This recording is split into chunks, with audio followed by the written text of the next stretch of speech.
We're gonna do a honey stinger. I'm never wearing a vest on my run ever again. That these are the main. Someone's tired. Another day, another long run, which means another YouTube video. Today I am running 16 miles, and that is my longest run of the training block so far, training for the Chicago Marathon. So you guys are gonna come with me. Obviously, first we're gonna talk about my coffee because we always do. I showed you guys how I made it last time, but just as a little refresher, I used an espresso, used the Audacio, I think it is, pod, almond milk, powders collagen, a little bit of honey, but I've also been adding another secret ingredient, and that is basil infused olive oil.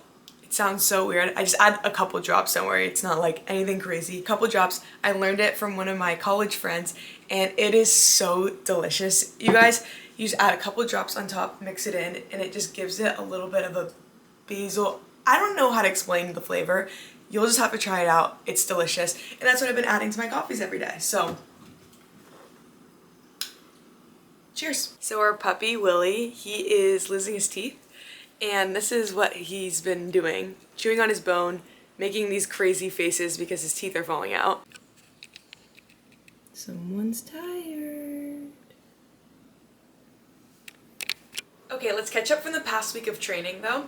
My family was just in town for an entire week, so I have been busy showing them around San Diego and just hosting them, which in turn has made my training come down a little bit. I did do a 14-mile run last week, which felt really good. I had both my brothers here, so one of them did 10 miles with me, and then the other brother finished the last 4. So I did 14 altogether, and then I did 2 more runs later that week. But then I also did a lot of strength training, which was awesome because I definitely want to make sure I'm doing a ton of strength training during my training block so I don't get injured and I can become faster, my legs become stronger. Strength training is such an important part of marathon training. The nice thing though about my family is that they are super active and they like to work out just as much as I do. So we did do a lot of active things and we ate very healthy. We cooked a lot of dinners together and we spent a lot of quality time together, but a lot of quality time for us means being active and going surfing, going for walks, going for runs. So I feel blessed that when my family's here, I don't really have to compromise too much on my training and my eating or anything like that because my family just loves to do the same things that I do. So as I've been upping my training, I do feel like my legs are starting to feel it. The last couple of days I had to take it a little easier just because I felt sore. My body felt tired and I want to make sure I'm listening to my body and not overworking. However, I do have to acknowledge that my training is increasing and I'm going to be more tired with these runs that are getting longer and my strength training and things are just getting harder. This week, I'm starting with a 16-mile run. I love to do my long runs on Mondays. I don't know why, I just always have. I think it's a good start to the week is to do my hardest workout and get it out of the way. I do think it's because when I used to do cross country back in high school, always our long runs were on Mondays. It was like long run Monday. I think in my head, I've been ingrained to think that my long runs are always on Mondays, even though that was so long ago. So I'm doing my long run today on Monday, and we're doing 16 miles. I hope I can get there. Tuesday, I will probably take it very light. Probably some walking, maybe some stretching, some yoga. Wednesday, I'll do strength training and try and get a couple miles in. And Thursday and Friday, we'll see what happens there. Usually do a mix of strength training, getting some more miles in, and trying to do some sort of a speed workout. But yeah, that's what's on the dock. Time to eat breakfast. Time to make sure that I get enough fuel for this run. So I woke up at around 6:30 and it is now just past 7. I had my coffee and now I am going to eat and let myself digest a little bit before the run. As always, I am doing a piece of toast. I'm gonna try and do a piece of toast and a half. We'll see how full I am after. And then also a banana, as always. Especially when it comes to these long runs, it is so important that you are eating before, eating enough, having carbs. It will help sustain your energy throughout the run and you'll just feel so much better. Speaking from experience, because I used to not eat before my runs and it has made the world of difference making sure I'm eating before. Okay, so I have my toast. It's literally just toasted sourdough. I only toast it for a little bit though because I don't like when my bread is really hard and crunchy. I like it when it's soft but warm. So I only leave it in for like a minute or so in our toaster. And then just put butter on it. Delicious. I could eat this every single morning. And then my banana. I'm very specific with bananas. I don't really like them. Like I would never put them on toast, but I like them plain. And they have to be a little bit green. This one I would say is a little more ripe than my preference, but it will do.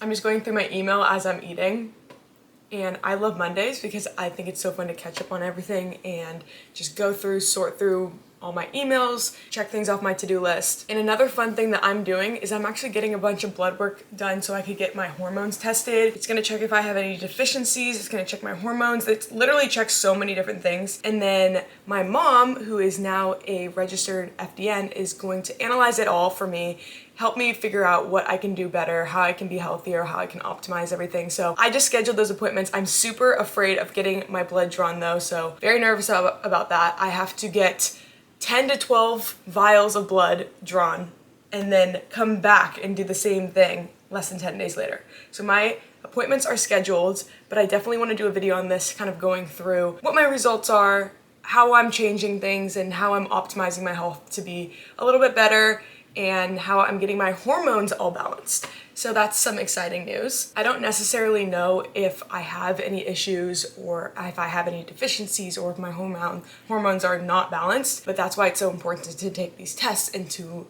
actually look at the numbers so you can understand if there's things that you need to change or if there's things that you need to be aware of. So I'm very excited to see. And here's the final look for my run. So today I'm wearing the LSKD Accelerate shorts. These are my favorite shorts. I have them in so many colors. If you watch my Instagram, you probably know that these are the main shorts that I wear. My top is from Viore. It's kind of like a longer tank, and the reasoning for that is because I'm wearing a vest today so that I can carry water, because a 16-mile run, I'm going to need some water. Typically, I just stop at drinking fountains, but today I'm going to need some extra water because there are periods of this run that are not going to have a drinking fountain for a while, so I need to make sure that I have everything with me. This is the little water bottle pouch that I'm using. It's from LSKD. It's perfect. It just fits right here, and I'm actually going to put some electrolytes in it, so this brand is Friday.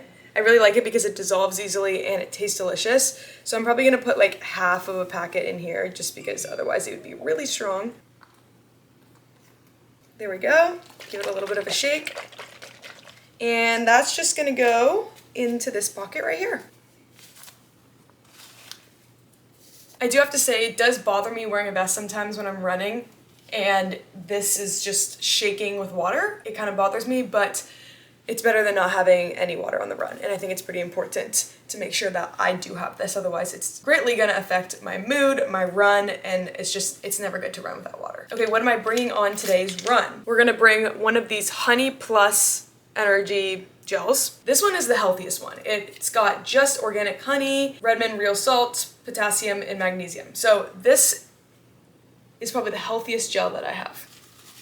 We're gonna do a Honey Stinger energy waffle. I can only bring these on my long runs when my pace is slower because they're kind of hard to eat when I'm running a little bit faster. But I'm gonna bring one of these because they give you a lot of energy. It's got a lot of sugar. It tastes pretty good. So I'm gonna bring one waffle. I have one Martin gel left before I need to go restock, so I'm gonna bring this. This is my treat gel, the one that is my favorite personally. And then I'm also gonna bring a goo. I actually have to say I don't like these, but I just wanna bring one because it's a Roctane, which is for ultra endurance. These actually have helped me a lot on the marathons, and I just wanna get used to having the Roctanes because they're more intense in my stomach so that when I'm racing, it doesn't give me a stomach ache. So I'm going to bring one of these, and I'll probably take this around mile 12. Last but not least, Salt Stick electrolyte tablets. I love these. Obviously, I'm not gonna bring the whole bottle. I'm just gonna bring a few of these, but if you ever have a cramp, for me, it's any cramp, stomach cramp, muscle cramp, anything, you take one of these, it's gone. On my first marathon in Hawaii, it was so hot out, I was sweating so much. People were cramping left and right, like falling over because of their cramps were so bad. Anytime I felt a cramp coming on, I would take one of these, boom, cramp gone. I swear by these. I have so many bottles. This one is a new bottle, so it hasn't been opened yet, but Salt Stick electrolytes. These are amazing. This one has actually a little bit of caffeine in it, so I'll probably bring one or two that don't have caffeine and then one or two that does have caffeine. That is the lineup for what I'm bringing on this 16-mile run. I'm actually going to take a Salt Stick electrolyte right now before my run. They taste really good. Tastes like candy. For shoes, we are wearing my most worn in Mount to Coast. These are my first pair of Mount to Coast that I ever had, and these were white originally. They're now brown because I've worn them so much, but they're so worn in, they're so comfortable on my longest runs. These are my go-to shoes. They are the Mount to Coast R1s, and the code Megan will give you a discount if you ever are trying to purchase Mount to Coast. And I always apply sunscreen right before I go, so this is the one that I've been using on my face every single day. Murad. I don't know how to pronounce this brand, but it's great. I love their sunscreens. I've been using this face sunscreen for probably like a year and a half now.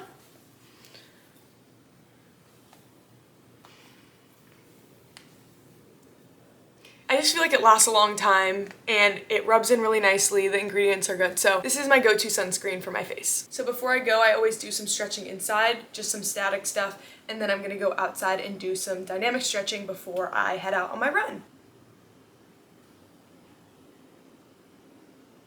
I'm definitely a little nervous for this run just because my legs are pretty tired, as I was saying before. And I'm not really sure why. I haven't hit legs. I ran 5 miles yesterday, a tempo run, but usually they're not as tired. So we'll see. But that's part of training, is definitely pushing through some tiredness. I just don't want to overwork my body. So that's always something to keep an eye on. But I've only run 3 times in this past week, so that shouldn't be a problem. So we'll see how this run goes.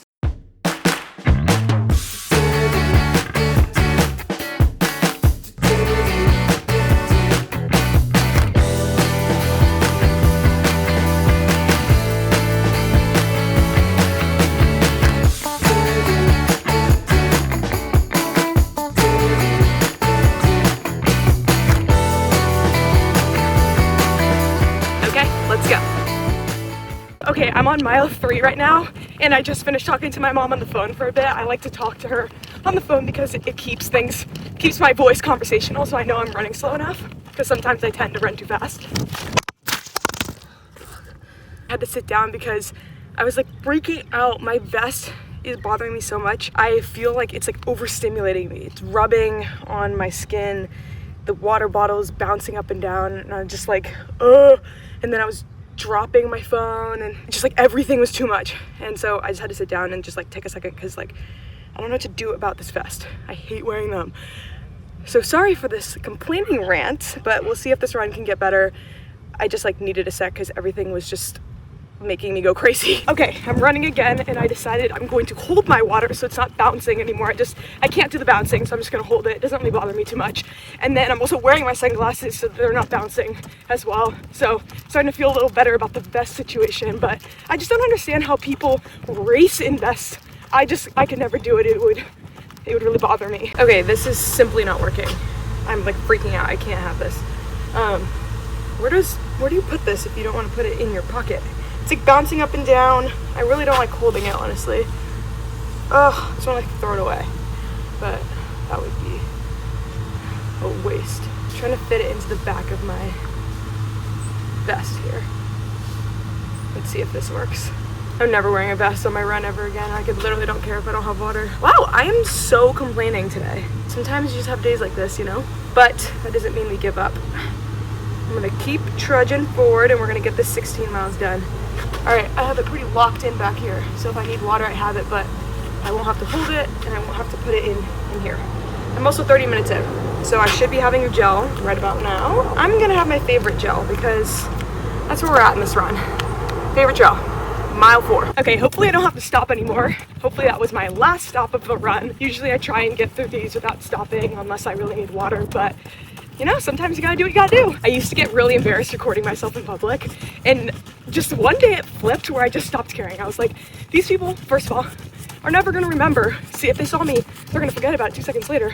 Also, second, who cares? That was kind of like a great thing that happened to me probably in the last few months, honestly. I'm 7 miles in, and I feel so much better now that I put my water bottle in the back of my vest. I'm running along the bay right now, and every time I run here, I always look for stingrays, because one time we saw a humongous one swimming here, so I'm always looking for stingrays.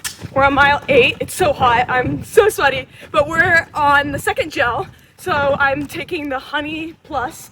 It's literally just pure honey. So this one's good. I'm feeling pretty good. I am hot. My legs are a little heavy, but otherwise I feel pretty great. Oh my goodness, it is so hot. I don't know if you can see how much sweat I have on me right now, but oh man, I should have done this a little earlier, but you know, that's okay. My pace is a lot slower than intended today. I was aiming for like 8:15, but it's more like 8:30 right now, and that's totally fine. It's really about the miles today. It's not about the pace, even though sometimes I have a goal pace in mind. Really, it's about the miles, getting the 16 miles done today, regardless of my pace. Guys, I was so hot, I had to take a break, so I'm sitting under this tree, and I am drinking my water that I'm so glad that I have now. Really trying to make sure that I pay attention to my body and that I don't overheat or push myself too hard.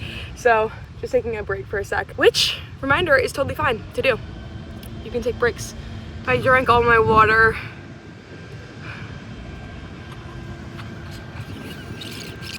Okay, so I might have just taken the longest break ever, but that's totally fine because I was starting to get kind of lightheaded and feel like the heat was getting to me. So I'm really happy that I took a break, sat down, reset, drank some water, and now I am running again. I am around mile 9.5. So over halfway there, and let's just keep going. Mile 12, only 4 miles left. I can do 4 miles. 4 miles is easy. Having the GU Energy Gel Roctane lemonade flavor. I am seriously so grateful for my body. I am so grateful for the opportunity and the ability to be able to run. You guys, I have never not finished one of my long runs that I said I was gonna do, and never have I taken this many breaks during one of my long runs. So safe to say, I am hurting. I am not sure I'm actually gonna finish this run, to be completely honest, but we're gonna keep going, at least for a little bit, to keep trying. We'll see. I'm just trying to walk it out, feel a little better before I start running again. And something that I just realized is this GU brand, the first ingredient is maltodextrin. So safe to say, I will not be using this brand anymore, unfortunately. Yeah, that as the first ingredient is crazy. But I'm doing what I said I'm going to do. I'm running 16 miles and I only have 0.9 left. The only issue with running by the water is I want to get in so bad right now. This is how close I am. So just taking off my shoes and jumping into the water because I'm so hot. Oh my gosh, guys, I did it. I did 16 miles. I'm so proud of myself for that because I genuinely did not think that that was gonna be something I was gonna finish. Now I get to jump in the water, which is the best part of the whole run. The water feels so good on my feet. This is what I was waiting for. Look at the way the water is sparkling. It's so beautiful.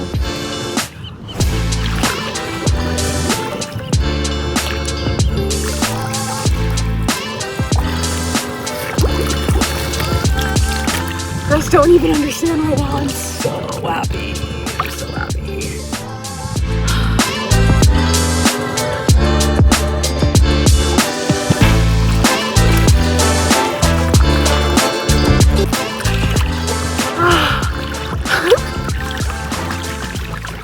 I just swam for like 20 minutes and it felt so good. The water was so refreshing. So I was still so many miles away from home, so I had Chase come pick me up. And Willie. Hi, buddy. So now I'm headed home finally. I'm so excited to eat some food, drink some water, and sit on the couch. I'm home and all showered. I feel so much better now. And I am eating a big old lunch. So I've got a bunch of chicken nuggets with some ketchup, some broccoli, and sweet potatoes. And then I always dip my sweet potatoes in hummus. So we've got some hummus to dip in. So I'm gonna eat this. I always make sure to get a lot of protein after my runs, and I also try and get some carbs, and then obviously a little bit of vegetables. So this is my very simple but delicious lunch. These chicken nuggets from Trader Joe's are so delicious. They're my favorite. I'm not really sure what the container says, but they're chicken nuggets from Trader Joe's. They're not frozen, and they're my favorite. We always get multiple packs when we go, and the ingredients are good. It doesn't have like a bunch of weird extra ingredients, but so delicious with ketchup. This is the ketchup I use from Primal Kitchen. Doesn't have like high fructose corn syrup or any of the other stuff that like Heinz has. I just used the Therabody boots for about 45 minutes. It has compression, vibration, and red light, so I always use those after my long runs. And then I ate lunch. I just sat and relaxed for a little bit, and now I just kind of wanted to recap the run and talk about how it went. I have electrolytes right here. The ones that I'm drinking today are from this little shop up in Encinitas. It's called Good Anya, and they have electrolytes. So I am trying those, and they're really delicious. They're pretty subtle, which is nice because some electrolytes have a really strong taste, and this one is pretty subtle, and I really like it. Okay, let's talk about that run. So, as you guys know from watching the video, I definitely had to stop a lot, and I think the reasoning for that was mainly because of the heat. So it was definitely very hot out. I'm not sure exactly how hot it was, but it was very humid too. It's just been really hot here in San Diego, and I kind of went at the worst time, so I was really feeling heat exhaustion, and my face was feeling like it was heating up a lot. I was feeling kind of lightheaded. I just didn't have that much water. So I think that those times I stopped were very necessary, and I don't regret stopping, obviously, because it could have led to worse things, but It just reminds me that I need to be more prepared when I come on my runs, and I need to do them earlier. I need to be aware of the weather that I'm running in. So that was definitely a learning situation. The issue that I was having with the vest was just that it was so overstimulating. I felt like it had all these loops and buttons and little things just hitting me and rubbing on my skin, and I didn't like that, and I didn't like how the water bottle was bouncing up and down. It was just so much going on. So I need to figure out a way that I can still carry all the things I need to carry as well as the water, because I don't want to hold it the whole entire time. For these long runs, I need to have water. So I'm trying to find a way that I can do that without wearing a vest, or maybe finding a different vest, but we'll see. I do think putting the water bottle in the back of my vest and kind of just securing it back there helped a lot. It made a huge difference, and it kind of made me stop worrying about everything else, because I think the main issue was the water bottle. I also wanted to talk about everything that I brought on the run, my likes and my dislikes. So I put electrolytes in my water bottle, which I really liked. I think that helped give me that extra boost. However, one thing was it made me more thirsty. I think they taste so good and it makes me crave more water. So sometimes having my water bottle filled with electrolytes just made me a little bit more thirsty. So maybe next time if I had 2 water bottles that fit securely wherever I had it in a vest or whatnot, one had normal water and one had electrolytes, I do think it's important to bring some electrolytes on the run. So when it came to my gels, the Martin obviously was great. It was the first gel that I had, and it's really easy for me to eat those and they don't hurt my stomach. I should have probably had more of those, although I only had one left, which is why I brought only one. And then the Honey Plus, which is just pure honey and salt. Those ones are a little harder for me to get down just because they're a little bit thicker to the consistency, but they're the healthiest ones that I have, which is awesome. It's just honey and salt. So those are great to have, especially when I'm consuming so many gels throughout my long runs. I want to make sure that I have one that's healthier because I'm having so many. The GU gel, I'm never using those again. A couple reasons. Well, the main reason is that the first ingredient is maltodextrin, and which is crazy that is literally the first ingredient. So that's a main reason why I don't want to use those anymore. But also, I just have been finding those really hard to get down. They're very, very thick. They're thicker than the Honey Plus, so it's even more thick, and they taste worse. Like the Honey Plus, the only thing is sometimes they're a little thick. Except for when it gets hot, they start to melt, and then they're perfect. But the goos just consistently stay thick. I feel like I'm like choking on it. So I was using them because they're great energy-wise, and but now I just can't get them down anymore. They're super hard on my stomach. I don't like the ingredients, so we're not doing goos anymore. And then I brought a honey stinger waffle, and I never ate that. I probably should have, since I didn't finish the goo, since I looked at the ingredients and then didn't want to finish the rest of it. I probably should have had that honey stinger waffle at around mile 12. And then the salt stick electrolyte tablets, those are great. I had one before my run, and then I brought 2 more, and I had both of those because I did experience a little bit of cramping here and there, especially with the heat, and those were a lifesaver. I do think that run not only was really physically hard for me, but it was just mentally hard. I was by myself for most of it in places where there weren't that many people around that gave me motivation. When I run on the boardwalk, there's so many people and there's so many people running, so it kind of just encourages me to keep going. But on these super long runs, I end up running through places in San Diego where it's just like a little bit less motivating. You're kind of running on the road by the cars, and it was hard. I just didn't want to continue. I wanted to go home, but I'm so proud of myself for continuing on and just finishing those miles, because now I can check that one off and I can head into my 18 miler, my 20 miler, knowing that I had completed my 16 miles. Anyways, that is mainly the recap of my run today. So definitely some lows, but also some highs. In those runs where it's hard is where I become a better runner, a faster runner, and more confident in myself. Even if it's hard, the confidence that I was able to complete that run is great. So I will see you guys next time. I have a couple of fun workouts coming up this week, so I can't wait to show you guys, and I will see you guys later. Love you guys. Bye!